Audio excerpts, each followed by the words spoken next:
you might say, than others. And they've looked at personality factors, character traits, a few other parts of life in terms of the so-called big five personality factors. Individuals who are high in extroversion and openness to new experiences tend to report more likelihood to experience awe, which makes sense.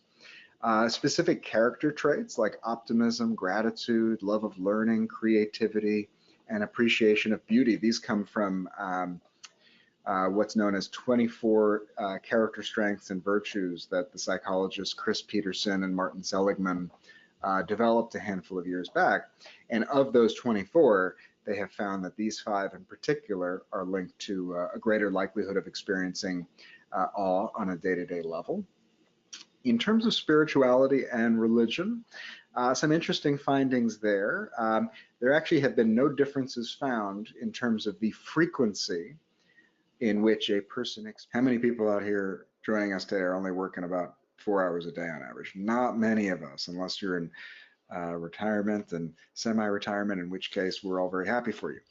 But you know, what's happened instead is the workday has lengthened. People, you know, bring work home much more frequently than they used to, and most people feel stretched thin for time all the time.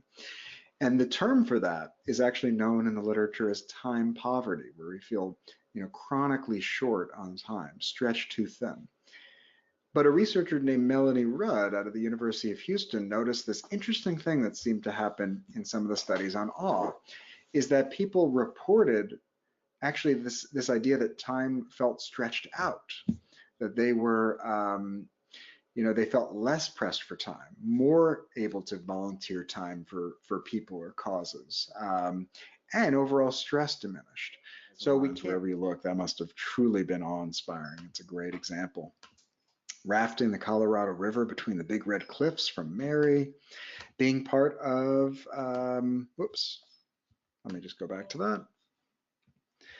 Being part of Obama's inauguration crowd. So Cynthia mentioning that sort of shared moment of awe. And actually, when we talk about awe being through sort of social connection in that way, I think that's going to speak a lot to that as well. So these shared moments of awe, whether it's at sort of a political event, a rally, a sports game, and so forth, can be powerful opportunities for awe. Trieste, I hope I'm saying that right, mentioned a beautiful image here, being on the Canadian border, middle of nowhere, 5 degrees out, cold but calm and silent. The sky was so black it was blue, meteors falling down like rain for over an hour. Absolutely awestruck. That sounds absolutely awe-inspiring.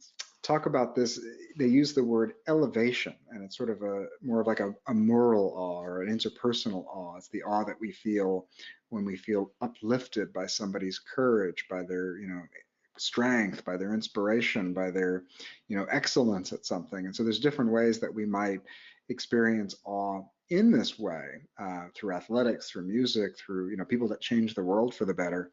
So some of you have already touched on this a little bit, but I would love to hear even some more examples of how you have felt awe in this way, through courage, through inspiration. And it could be, again, on a big scale, like the people that have, you know, made the world what it is and changed history in some positive way.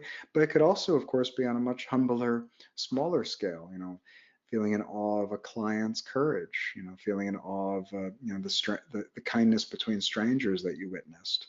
So I'm going to mute myself and turn off my camera momentarily, and then